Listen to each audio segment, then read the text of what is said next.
안녕하세요. 신앙송과 책 읽기 서태현 TV입니다. 오늘은 피닉스에서 출판하고 신남선이 엮은 책 달라이라마 지혜를 말하다를 소개하려 하는데요.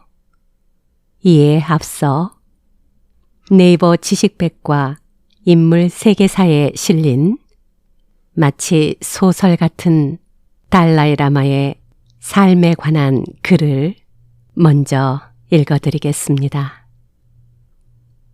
그럼 구독과 좋아요 꼭 잊지 마시고 달라이라마의 소중한 지혜의 글들을 함께 음미해 보시기 바랍니다. 티베트의 정신적 지도자 달라이라마 14세 1935년 7월 6일 출생 1959년 3월 11일 중국의 탄압을 피해 인도로 망명하다. 1959년 3월 말 티베트의 지도자 달라이라마 14세는 국경 근처의 조그만 마을 망망에서 사흘을 머물러야 했다. 그는 자와할랄 네루 총리에게 망명을 요청해 놓은 상태였다. 이후 몇십 년 동안 돌아오지 못할 고국을 떠나야 했기에 그의 몸과 마음은 사경을 헤매고 있었다. 며칠째 앓고 있던 열병은 이질로 발전하였다. 티베트에서의 마지막 밤 보내고 설산을 넘어 인도로 가다. 1959년 3월 31일 국경을 앞에 두고 달라이라마는 일행 중 일부와 작별 인사를 나누었다. 달라이라마의 경호원과 군인들, 몇 명의 고위 관리가 티베트에 남기로 한 것이었다. 다시는 만나지 못할지도 모르는 정든 사람들과의 이별은 너무 아팠다. 마음의 아픔도 아픔이려니와 몸까지 병든 달라이라마는 말을 타고 가는 것도 힘들었다. 그는 등이 넓은 소에 올라탔다. 소 등에 올라탄 그는 피로와 깊은 병, 비탄에 젖은 채 티베트 국경을 지나 인도로 넘어갔다. 소를 타고 국경을 넘어오는 달라이라마의 모습은 어쩌면 평범한 군인처럼 보였을지도 모른다. 아니, 군인이 소를 타고 가는 일은 좀채 드물었을 터. 그러나 기이하기보다는 안타깝기 그지없는 장면이었다. 그나마 달라이라마에게 2년 전에 만난 적 있는 인도군 장교가 자신을 기다리고 있었던 것이 자그마한 우연이었다. 장교는 일주일 정도 걸리는 거리에 있는 봄딜라라는 도시까지 호위하는 임무를 맡았다고 말했다. 달라이라마의 신화는 이때부터 시작되었다고 볼 수 있다. 달라이라마가 일개 국가의 지도자를 넘어 세계적인 지도자가 되는 계기가 바로 그의 망명에 있었다는 것이다. 망명 이후 그는 눈부신 지도력과 놀라운 인내심으로 티베트 난민의 희망이 되었고 티베트 불교 정신을 널리 전파했으며 마하트마 간디 이후 다시 한번 비폭력 평화 정신을 고연한 지도자로 우뚝 서게 되었다. 1년여에 걸친 떠돌이 생활 끝에 달라이라마는 티베트 난민들과 함께 인도 북부 히마찰 프라데시 주의 다람살라에 정착하여 티베트 망명 정부를 세웠다. 달라이라마는 다람살라에서 정부의 체제를 정비하고 완전한 민주화를 실현했다. 그는 망명 정부를 통해 인도로 피난온 난민들의 정착을 도왔으며 이들을 헌신적으로 보살폈다. 아울러 티베트로 돌아갈 수 있는 발판을 마련하기 위해 비폭력 투쟁을 전개했다. 티베트 불교는 인도를 거점으로 세계에 퍼지게 되었고 티베트의 뛰어난 승려들이 세계의 영적 지도자가 되었다. 결국 달라이라마의 망명은 대단히 슬픈 일이었지만 운명은 그에게 티베트만이 아닌 세계의 지도자가 되는 길을 안내하고 있었다.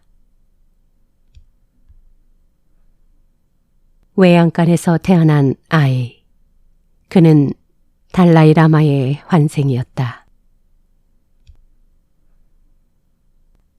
1935년 7월 6일 티베트 동북부 암도 지구 닥체르의 가난한 농가에서 한 아이가 태어났다. 아이는 다른 형제들과 마찬가지로 외양간 집 위에서 울음을 터뜨렸다. 아기가 울음을 터뜨리는 순간 하늘에 아름다운 무지개가 걸렸다. 부모는 아이의 이름을 라모 톤두비라고 지었다. 보통 아이는 세상에 나올 때 눈을 감은 채 태어나지만 이 아이는 특이하게 눈을 뜨고 태어났다. 가족들은 특별한 아이가 태어났다고 생각했지만 그 아이가 바로 제14대 달라이라마가 되리라고는 짐작하지도 못했다.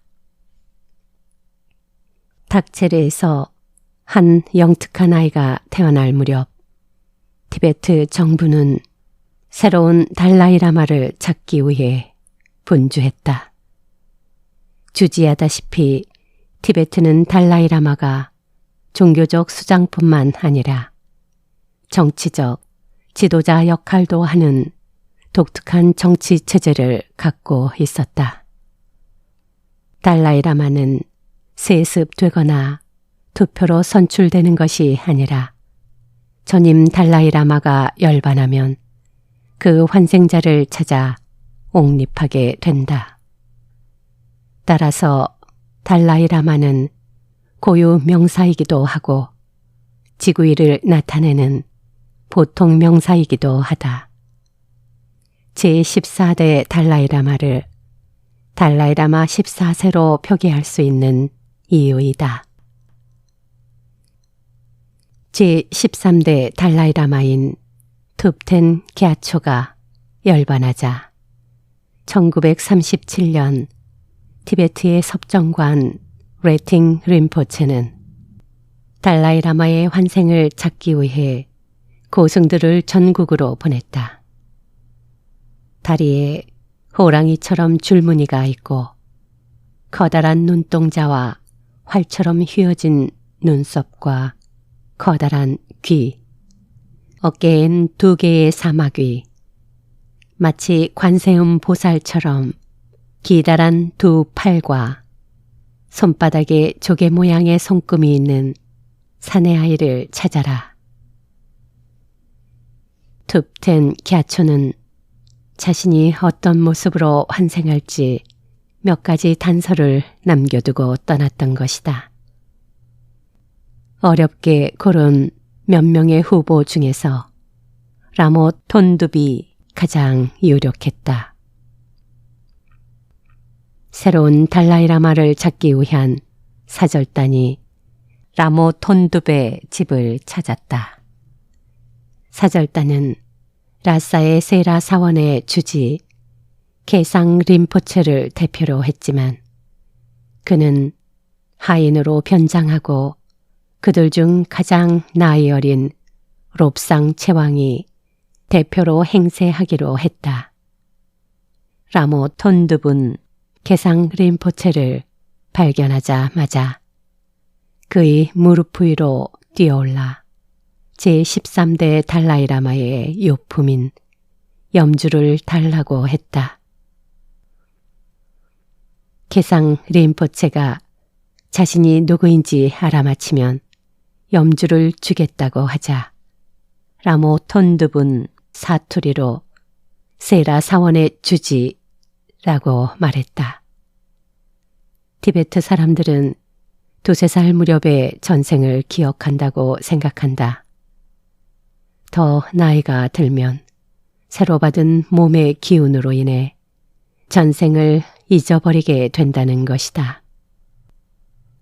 사절단은 라모 톤둡이 달라이라마의 환생임을 확신할 수밖에 없었다. 이렇게 새로운 달라이라마를 찾은 티베트 정부는 1939년 라모 톤둡의 가족을 티베트의 수도 라사로 불렀다. 포탈라 궁의 새 주인이 된 라모 톤둡은 잠펠 나왕 롭상 예시 젠친 갸초라는 이름을 부여받았다. 이 이름은 성스러운 분, 영광의 수호자, 진리를 설하는 분, 자비의 화신, 믿음을 지켜주는 분, 지혜의 바다라는 뜻이었는데 새로운 달라이라마는 지혜의 바다라는 뜻의 텐친 갸초를 주로 사용하였다. 1940년 2월 22일 라모 톤둡은 티베트의 정신적 지도자 달라이라마로서 즉위식을 가졌다. 사람들은 그를 쿤둔이라 불렀다.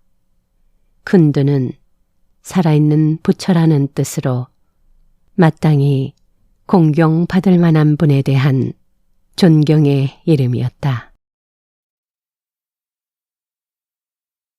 호기심 강하고 장난기 많은 소년. 운전하다 헤드라이트 깨뜨리기도. 어린 시절 제14대 달라이라마인 젠친 갸초는 장난기 많고 호기심 강한 소년이었다. 쿤툰이 좋아하는 장난감은 선물로 받은 페달 달린 빨간 차와 태엽 감는 기차 세트, 전쟁놀이를 할 수 있는 납 인형 등이었다. 그는 손재주가 좋아 이런 장난감을 분해했다가 조립하곤 했다. 영특한 소녀는 장난하는 가운데서도 은근히 세상을 배우고 있었다. 한 번은 수행원이 손바닥에 먹이를 올려놓고 앵무새에게 먹이는 것을 보고 쿤둔도 시도해 보았다. 그러나 새는 거들떠 보지도 않았다. 화가 난 그가 새에게 막대기를 휘두르는 신용을 하자 새가 날아가 버렸다.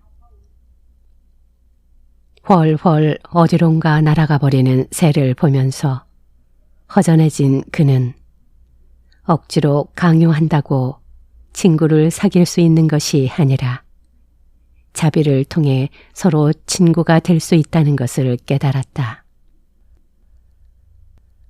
한가한 시간만을 보낼 수 없었음은 물론이다. 쿤두는 나라의 지도자로서 철저한 교육을 받아야 했다. 그를 위한 교과 과정은 불교학에서 박사 과정을 이수하는 승려들의 것과 같았다. 이는 쿤둔이 스스로 지적했듯이 20세기 국가 지도자를 양성하기 위한 교육으로는 여러모로 부족한 것이었다. 교과 과정으로 배울 수 없는 세계를 특유의 호기심과 틀에 얽매이지 않는 자유로운 상상력과 행동으로 깨우쳐 나가기 시작했다. 포탈라 궁에서 수업이 끝나면 그는 지붕으로 올라가 망원경으로 마을을 살펴보았다. 거기서는 쇠 마을의 교도소도 잘 보였다. 쿤두는 죄수들을 자신의 친구라고 생각했다. 죄수들도 쿤둔이 자기들을 내려다보는 것을 발견하면 땅바닥에 엎드리곤 했다. 쿤두는 그들을 모두 알아볼 수 있었으며 누가 석방되는지 누가 새로 구금되는지를 확인했다. 마을의 집집마다 뜰에 쌓아놓은 뗄나무와 사료 더미를 조사해 보기도 했다. 쿤두는 처음 만나는 사람과도 금방 친해졌다. 특히 외국인 친구 하이니 하러에게 서구의 문물과 역사에 대해 많은 것을 배웠다. 쿤두는 자동차에도 관심이 많았다. 그는 제13대 달라이라마가 수입한 석대의 자동차에 눈독을 들였다. 이 자동차들은 제13대 달라이라마가 살아있을 때는 라싸 근방에서 물건을 실어 나르는 데 사용했지만 그가 열반한 후에는 사용하지 않아 망가져가고 있었다. 쿤두는 작동하지 않는 자동차들을 정비하도록 했다. 차가 고쳐지자 쿤둔의 호기심이 다시 발동했다. 그는 아주 조심스럽게 차를 차고에서 끌어내 정원 둘레를 돌아보기로 했다. 그러나 그는 얼마 가지 못해 나무를 받아버렸다. 한쪽 헤드라이트가 박살난 것을 보고 놀라서 얼른 차를 차고에 돌려놓았다. 운전사는 쿤둔이 다치지 않았다는 것만으로도 다행이라 생각하며 모른 척 해주었다. 15살에 실질적인 국가수반이 되었지만 그것은 불행의 시작이었다. 행복한 이야기는 여기까지. 쿤두는 불행 속에서도 낙천적인 자세를 잃지 않지만 티베트인 전체의 불행이 바야흐로 시작되는 시점이었다. 1950년 10월 7일 중국군이 티베트를 침공했다. 티베트 정부는 적절한 대응책을 전혀 찾지 못하고 있었다. 국민들은 늙은 섭정관이 죽자 달라이라마를 실질적인 국가 수반으로 세울 것을 요구했다. 1950년 11월 17일 15세의 쿤두는 세속의 권력을 상징하는 황금 바퀴를 받았다. 많은 이에게 축하를 받았지만 그는 이미 힘을 잃은 정부의 수반이었으며 전쟁의 소용돌이 속으로 뛰어들어야 하는 지도자였다. 중국 공산당은 티베트를 해방시킨다는 명목 아래 침략의 야욕을 노골적으로 드러냈다. 민중의 불안은 극에 달했고 귀족들은 탈출을 시도했다. 의회도 쿤둔에게 춘비 계곡 지대에 드로모라는 마을로 피신할 것을 권했다. 쿤둔은 망설였지만 피할 수 없는 운명에 따라야 했다. 9개월의 비난 생활 후에 라사로 귀환했지만 상황은 더욱 나빠져 있었다. 1951년 10월 24일 쿤둔은 백성들의 안전을 위해 중국 정부가 내미는 17개 항해 조약을 승인할 수밖에 없었다. 이로써 티베트는 공식적으로 중화인민공화국의 일부가 되었다. 이후 전개되는 티베트의 불행에 대해서는 일일이 나열하기 힘들다. 중국은 티베트의 문화를 말살하려 했지만 쿤둔은 어떻게든 티베트 문화만은 보존하기 위해 혼신의 힘을 기울였다. 그러기 위해서는 티베트가 독립할 수는 없다 하더라도 자치만은 획득해야 한다고 생각했다. 중국이 이를 허용할 리가 없었다. 중국은 티베트를 완전히 중국 영토로 만들고자 했고 신앙심으로 형성된 티베트의 독특한 문화와 정신을 공산주의 문화와 정신으로 완전히 바꾸어 놓을 작정이었다. 마하트마 간디의 화장터에서 비폭력 투쟁을 결심하다. 1956년 말 쿤둔의 인도 방문은 특별한 의미가 있었다. 2500도를 맞는 부처님 오신 날 경축 행사에 인도의 자와할랄 네루 총리가 쿤둔을 초청했다. 11번이나 전보가 오고 나서야 중국은 할 수 없이 쿤둔의 인도행을 허락했다. 델리에서 쿤둔은 마하트마 간디가 화장된 라지가트를 방문했다.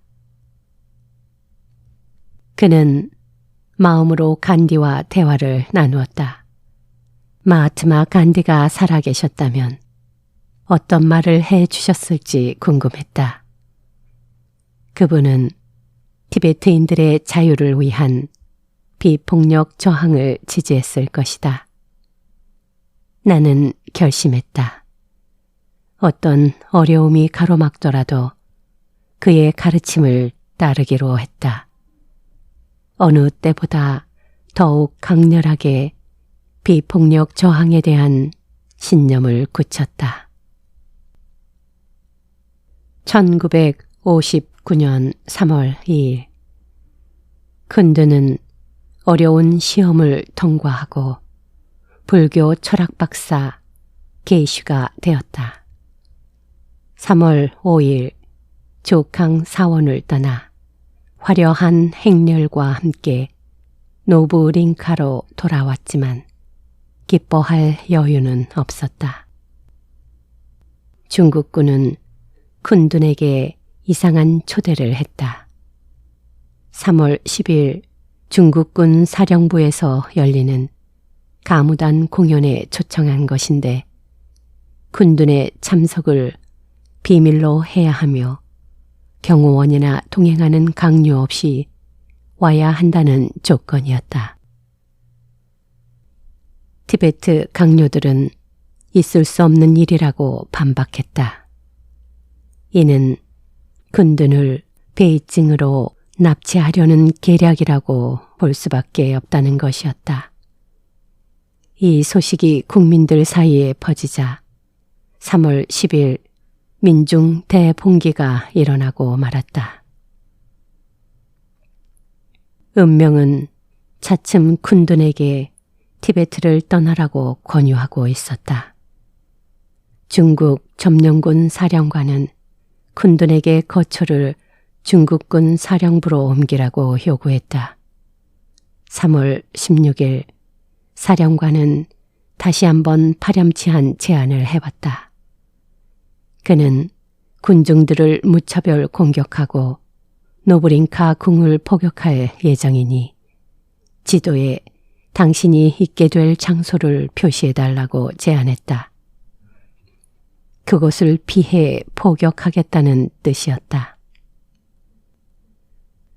쿤두는 인내심을 가지고 소요가 진정되기를 기다려 달라는 요지의 답장을 보내면서 자신의 위치는 알려주지 않았다.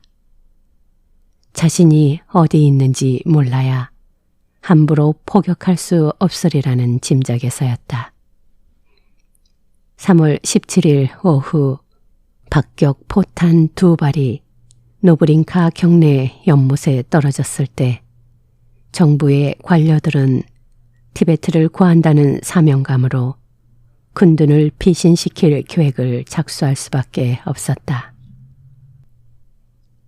쿤둔은 애초에 인도 국경으로부터 97km 거리에 위치한 론체종의 자리를 잡고 중국과 협상하려고 했으나 3월 28일 중국의 저원라이가 티베트 정부가 해체되었음을 선언했을 때 자신의 계획이 물거품이 되었음을 확인했다. 쿤두는 중국과의 협상을 포기하고 론체종에서 정부 수립식을 열어 티베트의 유일한 합법 정부를 구성한다는 성명을 발표했다. 그리고 1959년 3월 31일 인도 땅을 밟음으로써 쿤둔의 망명 생활이 시작된 것이었다. 고통이 계속되고 있지만 항상 웃음과 여유를 잃지 않는 지도자. 망명 생활은 고통스러운 것이었지만 그것은 또한 쿤둔에게 좁은 티베트를 벗어나 세상을 널리 보게 하는 계기가 되었다. 나라 밖에서 쿤둔의 지도력은 빛났고 티베트인들의 신앙심은 세상 사람들의 마음을 움직였다. 쿤둔은 세계를 편력하면서 티베트 문화를 보존하고 자치를 주장하는 운동을 펼쳤다. 1987년 9월 21일 그는 미국 의사당에서 중국 정부에 5개 평화안을 제안했으나 중국은 쿤둔의 제안을 분리주의라며 강경하게 비난했다. 티베트에서 대규모 시위가 일어났고 많은 사람이 죽거나 다쳤다. 티베트 청년들은 무장투쟁의 필요성을 제기하기도 했지만 쿤둔은 다시 한번 비폭력을 강조했다. 우리가 폭력을 행사하면 국제사회도 티베트를 특별하게 생각하지 않을 것이다. 우리가 특별한 대우를 받는 이유는 우리의 비폭력 노선 때문이다. 실제로 세계의 많은 시민들이 쿤둔의 비폭력 노선을 지지했고 티베트인들을 지원하고 있다. 쿤둔은 1989년 10월 노벨 평화상을 수상하는 등 여러 상을 받았으며 사실상 세계인의 정신적 지도자가 되었다. 그는 많은 책을 통해 모든 사람이 자신의 존엄한 가치를 발견하고 행복하게 사는 길을 논했으며 가난과 환경 파괴 등 전 인류의 문제에 대해서도 진지한 성찰을 보여주었다. 보통 사람은 우울증에 걸릴 만큼 절망적인 상황이었지만 쿤두는 늘 웃음을 잃지 않는 사람으로 유명하다. 그는 실로 현대사에서 티베트인들과 함께 가장 억울한 운명의 길을 걷고 있지만 항상 관용과 자비의 정신을 베풀고 있다. 그의 지혜는 어쩌면 시련으로부터 나왔는지 모른다. 시련을 통해 어떠한 상황에서도 여유를 잃지 않는 훈련을 한 것이다. 중국은 시간이 갈수록 쿤둔에 대한 압력을 강화하고 있다. 그러나 그럴수록 그의 가르침은 계속될 것이다. 쿤둔이 그의 자서전을 마무리하면서 인용한 짧은 기도문이 이를 암시하고 있다. 세상이 계속되는 한, 그리고 생명이 존재하는 한, 그때까지 나도 살아 이 세상의 온갖 고통을 물리치리. 지금까지 간략하게나마 달라이라마의 삶을 들여다보았습니다. 다음은 달라이라마가 우리에게 전하는 그의 지혜를 낭독해 드리겠습니다.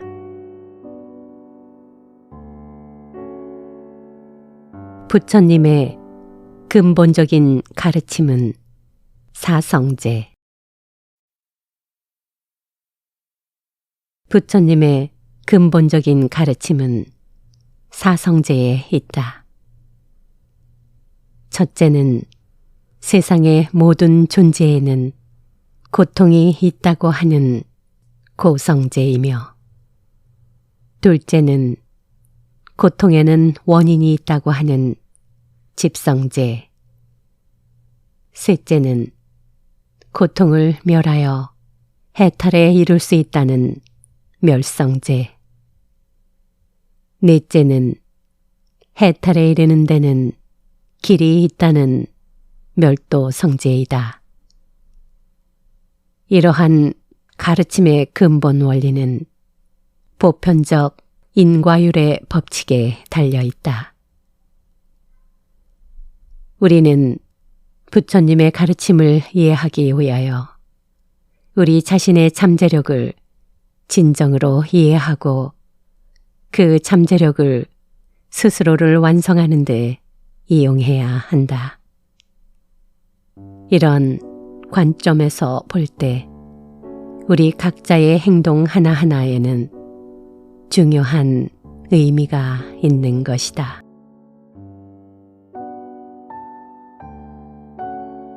자비로운 미소는 우리의 일상생활에서 매우 중요하다.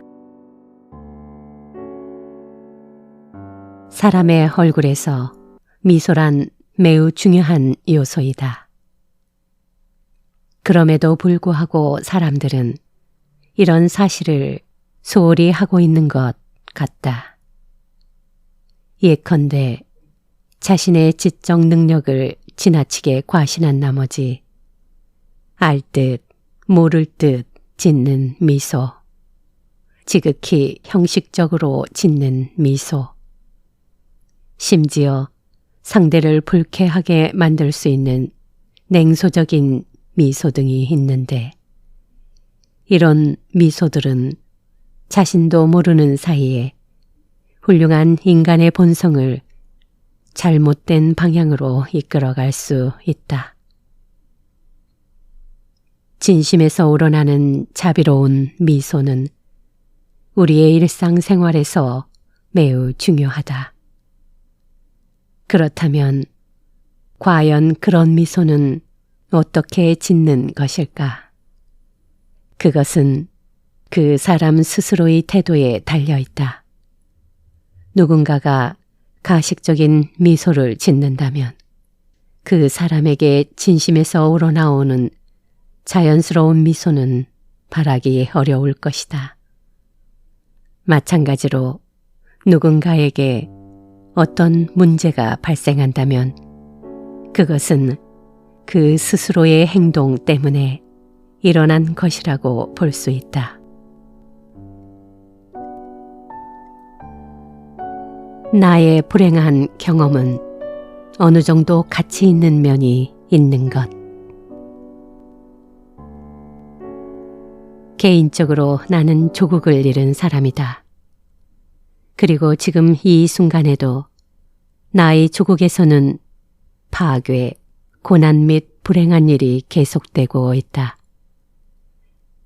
나는 내 조국 티베트에서 망명하여 생애의 대부분을 타지에서 보냈고 삶의 가장 중요한 시기도 보냈다. 만일 이 같은 나의 일생에 대한 객관적 사실만 본다면 어느 누구도 긍정적으로 볼 수 있는 것은 아무것도 없다. 그러나 다른 각도에서 본다면 이러한 불행한 일을 겪음으로써 나는 타 문화와 전통을 가진 사람들을 만나거나 내가 모르는 분야의 전문가들과 만날 수 있는 기회와 같은 또 다른 형태의 자유를 누릴 수 있었다. 이러한 경험으로부터 나의 삶은 더 풍부해졌고 수많은 가치 있는 일들을 배울 수 있었다. 그래서 나의 불행한 경험은 어느 정도 가치 있는 면이 있는 것으로 긍정적 평가를 할 수 있다.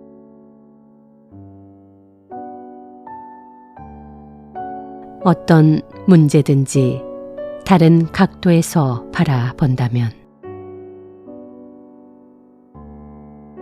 어떤 문제든지 다른 각도에서 바라본다면 조금은 편안하게 생각할 수 있다.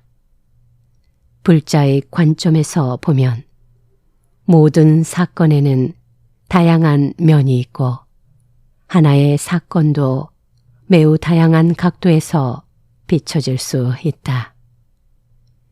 즉, 하나의 사건이 모든 면에서 부정적으로만 보여진다는 것은 거의 불가능에 가까울 정도로 드문 일이다. 그러므로 어떤 일이 일어날 때 또 다른 각도에서 그 문제에 접근하는 것은 긍정적이고 유익한 관점에서 볼 수 있다는 이점이 있다. 만일 어떤 사람에게 어떤 사건이나 일이 일어났을 때 그가 그 문제를 다른 문제와 직접 비교하든지 아니면 다른 나라의 사람이나 상황과 비교해 보는 것은 바람직한 일이다. 그렇게 함으로써 마음의 평화를 얻는데 큰 도움이 될 수 있다.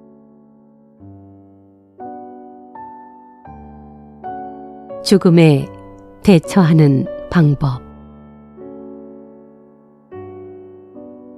나는 불교의 승려로서 죽음에 대처하는 방법에 관하여 설명하겠다.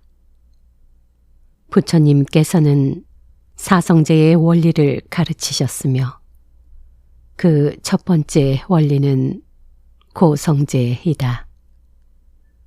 고성제란 존재하는 모든 것에는 세 가지 특징이 있는데 그 첫째는 덧없음이다. 이 덧없음의 본질에는 두 단계가 있다.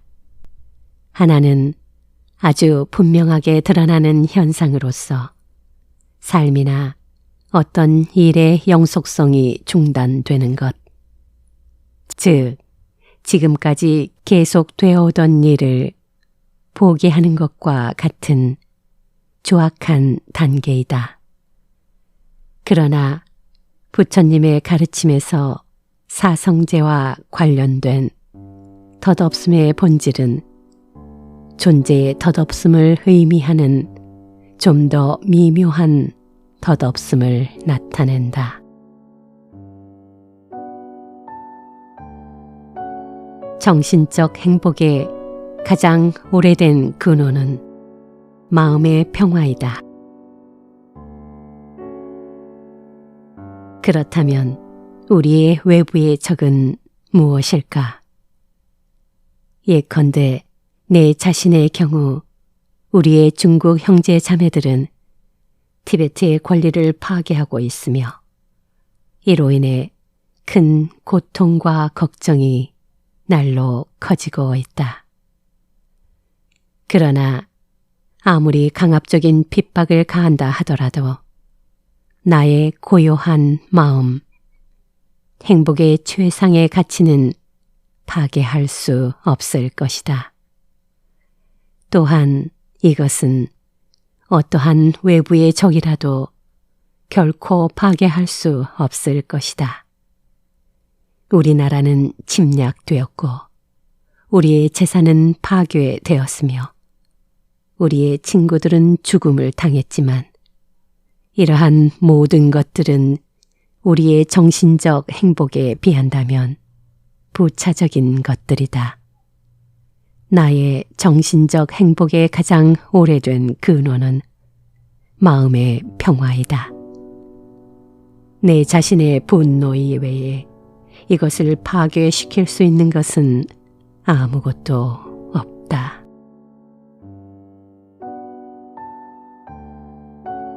분노는 마음속 평화의 파괴자이며 진정한 적이다. 더구나 당신은 내적인 적으로부터 벗어나거나 숨을 수 있고 때로는 적을 속일 수도 있을 것이다. 예컨대 내 마음의 평화를 교란시키는 누군가가 있다면 나는 방문을 걸어 잠그고 혼자 조용히 좌정함으로써 그 상황을 벗어날 것이다. 그러나 내게 분노가 일어난다면 그렇게 해결할 수는 없을 것 같다. 내가 어디에 가든지 간에 분노는 늘 따라다닐 것이고 심지어 방문을 걸어 잠근다 하더라도 분노는 여전히 그 안에 있을 것이기 때문이다. 당신이 어떤 특별한 방법을 사용하지 않는 한 분노로부터 벗어날 가능성은 없다. 그러므로 증오심이나 내가 늘 부정적이라고 말하는 분노는 궁극적으로 내 마음속 평화의 파괴자이며 진정한 적이다. 적을 만드는 것은 나쁘다. 어떤 경우에도 적을 만드는 것은 나쁘다. 적은 우리의 정신적 평화를 교란시킬 뿐만 아니라 좋은 점들을 파괴하기 때문이다. 그러나 우리가 다른 각도에서 이 문제를 바라본다면 오직 하나의 적만은 우리에게 인내를 실천할 기회를 준다. 어느 누구도 우리에게 관용을 베풀 기회를 줄 사람은 없다. 우리가 지구상의 수십억 명의 대부분의 사람들을 모르고 지내듯이 그 사람들 또한 우리 각자에게 관용이나 인내를 실천할 기회를 주지 않는다. 단지 우리가 아는 사람들과 우리에게 해결해야 할 과제를 안겨주는 사람들만이 우리에게 관용과 인내를 실천할 좋은 기회를 주는 것이다.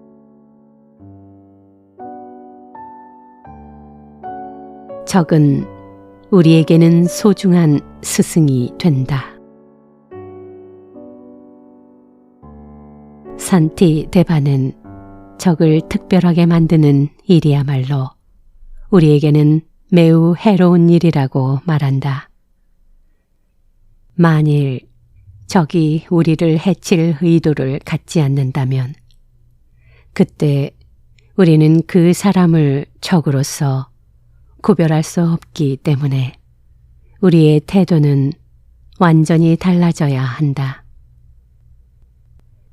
그 사람을 적으로 만드는 것은 우리에게는 매우 해로운 의도이기 때문이다. 그러나 그 적은 우리에게 관용과 인내를 실천할 기회를 준다. 이런 맥락에서 볼 때 적은 사실 우리의 소중한 스승이다. 이렇게 함으로써 결국 우리는 부정적인 정신 감정들, 특히 증오심을 줄일 수 있는 것이다.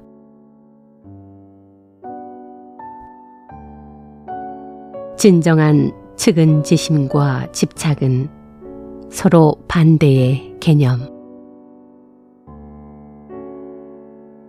그러므로 진정한 측은지심과 집착은 서로 반대의 개념으로 볼 수 있다. 불교의 수행법에서는 진정한 측은지심을 일으키기 위해서 먼저 당신과 가장 가까운 사람들에게서 당신 스스로를 분리시킴으로써 일체감과 평정심이 생기도록 하는 명상을 실천해야 한다고 가르친다. 이런 경우에 당신은 당신을 배척하는 사람들에 대한 부정적인 감정을 제거해야 한다. 즉, 모든 감정을 가진 존재는 모두 똑같다는 생각을 해야 하는 것이다. 그런 바탕 위에서 당신은 점차적으로 그 모두를 위한 진정한 측은지심이 생겨날 수 있다.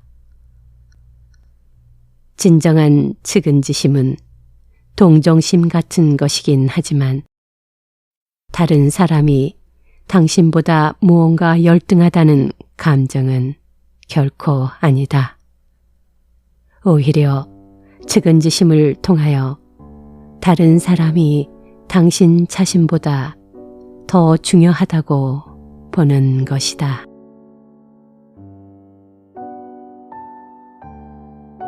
수많은 분쟁이 종교라는 이름으로 행해지고 있음은 아이러니하다.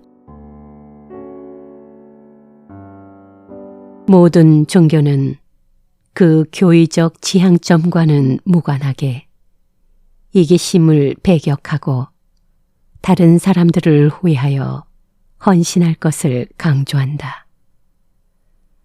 그러나 세계 도처에서 일어나는 수많은 분쟁이 종교라는 이름으로 행해지고 있음은 아이러니하다. 그것은 어떤 종교적 전통을 막론하고 정신 건강에 유익함을 제공한다는 나름대로의 가치 체계를 주장하기 때문이다.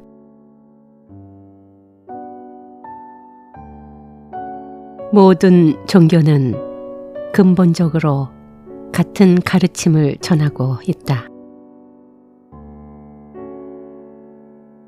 종교는 인간의 고귀한 덕목을 바탕으로 사랑을 실천하며 영적 수행을 통하여 깨달음에 도달하려는 갈망과 좀 더 나은 삶을 살아가려는 신도들의 소망을 공통적으로 담고 있다.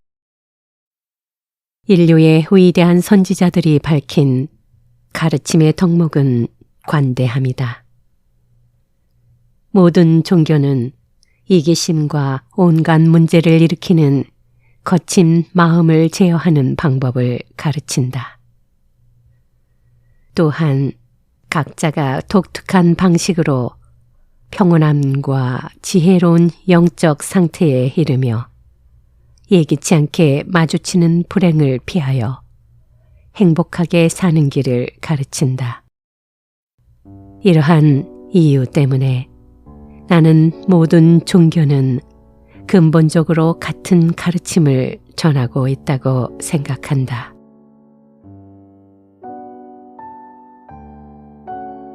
사랑과 측은지심이야말로 종교가 추구하는 진정한 목적. 우리는 각자 자신만의 방식으로 다른 사람들에게 측은지심을 전한다. 현대의 문명은 사람의 기억력을 지식으로 채우는 일에 중요성을 두고 있으나 어느 누구도 사람의 마음을 측은지심으로 채울 생각을 하지 않는다. 종교의 참된 역할이 여기 있음에도 불구하고 사랑과 측은지심의 원동력으로 인하여 얻어지는 영적, 물질적 진보가 균형을 이루지 못하는 것은 안타까운 일이다. 사랑과 측은지심이야말로 종교가 추구하는 진정한 목적이 되기 때문이다.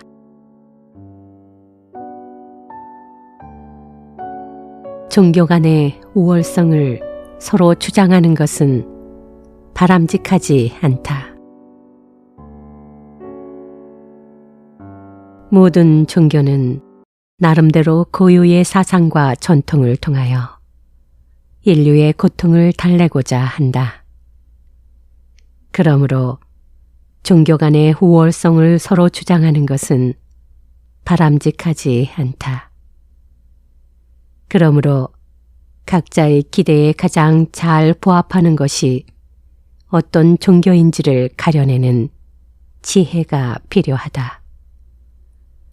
각 나라의 민족이나 문화 전통이 다양하듯이 종교에서도 그 수행 방식이 다양하다. 티베트 불교에서는 각 개인의 종교적 신념이 그 전통과 깊은 관련성을 맺고 있어서 한 사람의 라마에 하나의 종파라는 말이 생겼다. 그래서 모든 분야에서 다양성은 반드시 필요한 것이다.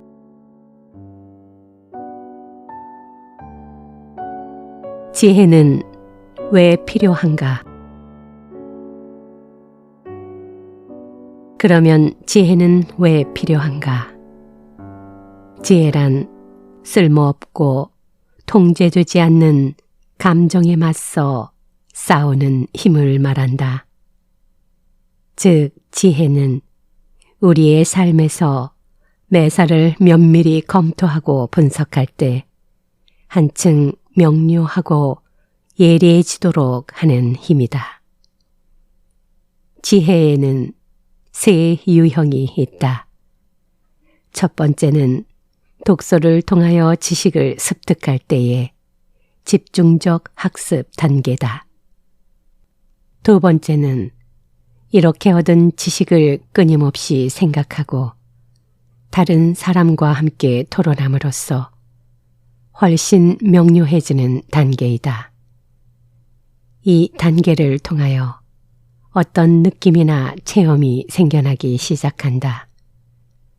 마지막 단계는 명상을 통하여 얻는 지혜의 단계이다.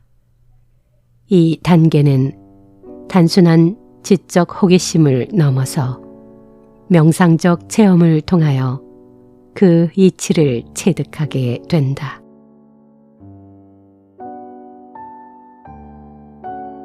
본질을 깨닫는 지혜가 바로 공을 깨닫게 해주는 지혜.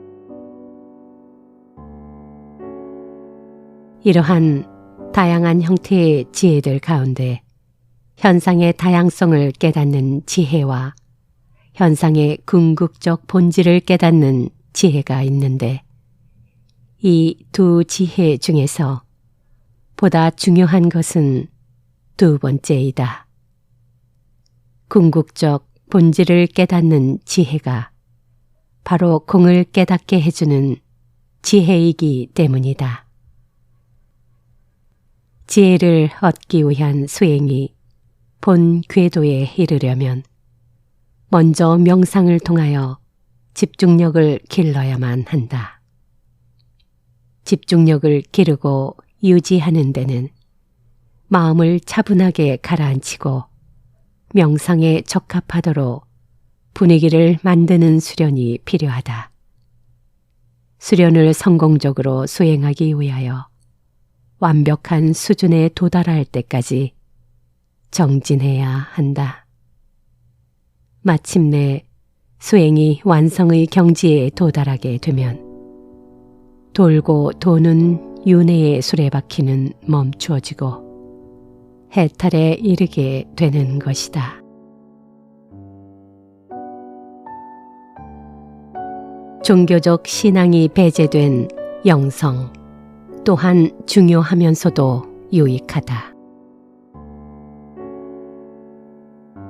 우리가 오늘날 마주치는 대부분의 문제들은 사람 간의 관계에 의해서 생겨난 문제들이거나 혹은 우리 스스로가 만들어낸 것들이다. 그러므로 우리의 생각이나 지각에 무언가 문제가 있을 수도 있다.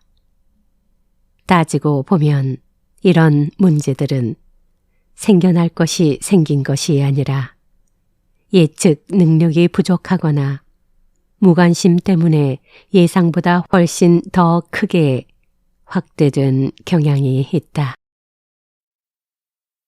종교적 신앙이 배제된 영성 또한 중요하면서도 유익하다.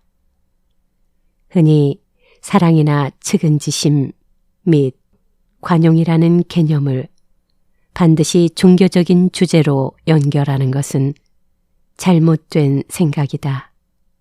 왜냐하면 그런 문제를 신앙 생활을 하는 신도들에게만 결부시키는 것은 잘못되었거나 편협한 생각이기 때문이다.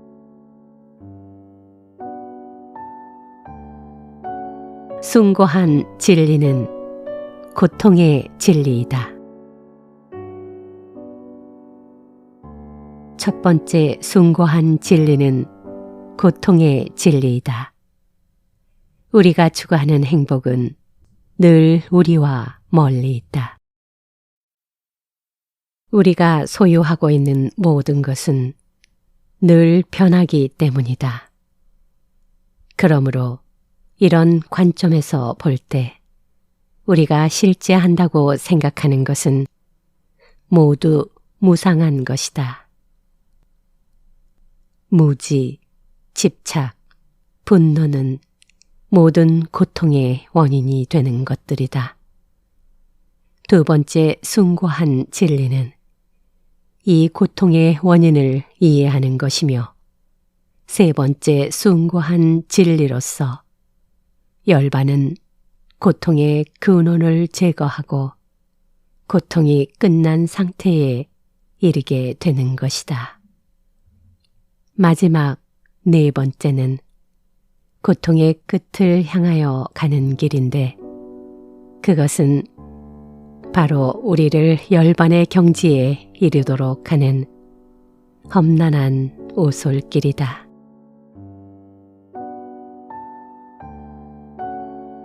불교의 네 가지 근본적인 개념.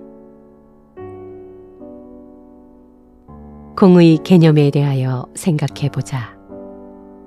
불교의 네 가지 근본적인 개념. 무상성, 상즉, 상입, 고통 및 공. 가운데 공이야말로 가장 난해하고 신비한 개념이다. 경험과 사유로 이루어졌으나 실체는 없다고 하는 이 공의 개념은 과연 무엇이며 또한 그것을 구축한 체계의 바탕은 무엇인가? 공은 과학적 개념으로서 우리는 실체가 비어있는 상태를 공이라고 상상할 수 있다. 우리를 구성하는 물질 자체가 공이기 때문이다. 공 이론이란 만물은 존재하지 않는 것이라는 의미가 아니다. 또한 우주 만물을 구성하는 근원은 찾을 수 없는 것이라는 의미도 아니다. 공의 진정한 의미는 만물의 본질이 상즉 상입의 관계에 있다는 것이다. 인식은 참된 중도를 깨우침으로써 알게 된다. 공은 원인과 과정의 창조적 법칙을 이해함으로써 얻어진다. 이 법칙은 원인과 조건들 사이에 상호 의존적 관계에서 생겨난다. 이때의 현상들은 본질적으로 내재된 속성을 지니며 독립적이다. 이런 인식은 참된 중도를 깨우침으로써 알게 된다. 다시 말해서 인과적 창조를 이해할 때 우리는 현상들의 존재와 그 현상들이 나타내는 고유한 성질은 다른 요인들에 의하여 좌우된다는 것을 알게 되는 것이다. 공이론을 부정하는 모든 믿음이나 수행 체계는 이것을 적절히 설명할 수 없다. 그러나 이 이론을 받아들이는 신념 체계라면 현실적인 설명이 가능하다.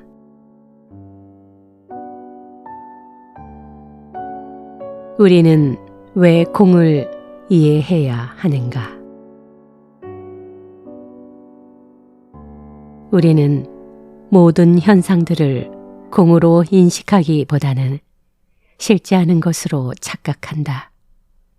그리하여 공부와 수행을 통해 사물의 본질은 비어 있다는 것을 깨달은 후에야 우리의 지각이 잘못된 것임을 알 수 있게 된다. 우리는 왜 공을 이해해야 하는가? 우리는 고통을 원치 않으며 고통의 근원이 수양되지 않은 마음이라는 것을 알았다. 이것은 우리의 마음이 만물을 잘못 인식하고 있기 때문에 부정적인 감정이 생겨남으로써 마음의 평화를 위협하는 것이며 우리의 고통은 그런 원인에서 생겨나는 것이다. 이것을 피하는 방법은 현상계의 참된 본질을 인식하는 능력을 기르는 것이다. 잘못된 인식이 생겨나는 것은 우리가 만물의 실제 모습을 보지 못하기 때문이다. 공은 명상 속에서 명료하게 모습을 드러낸다. 공은 개념을 이해하기 위해서는 먼저 그 생각에 가까이 다가가야 한다. 그런 다음에 그것을 이해하는 단계로 옮겨가도록 해야 한다. 그렇게 하면 공은 명상 속에서 명료하게 모습을 드러냄과 동시에 그 한계를 뛰어넘어 실제 현상으로 나타나게 된다. 수행과 성찰을 통하여 공에 심오하고도 오묘한 현상을 인식하게 되면 그 인식은 점차 명상을 통하여 지혜로 바뀐다. 즉, 명상에서 얻어지는 삼매와 해안이 조화를 이루게 됨으로써 공의 의미를 개념적 차원에서 깨닫게 되는 것이다. 어떤 현상도 그 자체로는 존재할 수 없는 것이 공이므로 그 개념을 이해함으로써 모든 현상은 본질적으로 망상이라는 깨달음을 얻을 수 있는 것이다.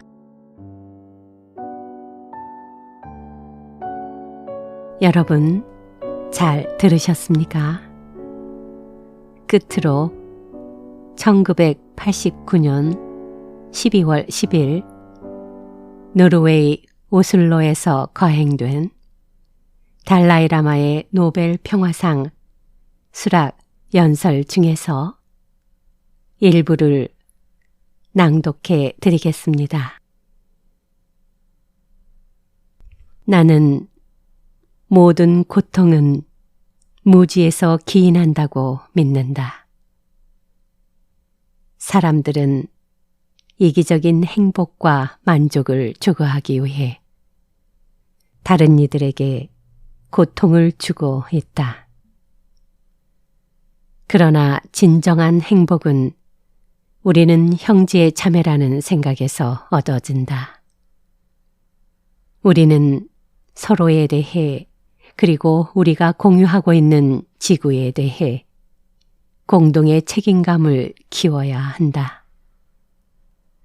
비록 나의 불교는 적으로 생각되는 사람들을 위해서도 사랑과 자비를 행하는 데 도움이 된다는 것을 알지만 모든 사람들은 종교가 있건 없건 선한 마음으로 공동의 책임감을 발전시킬 수 있다는 것을 확신한다.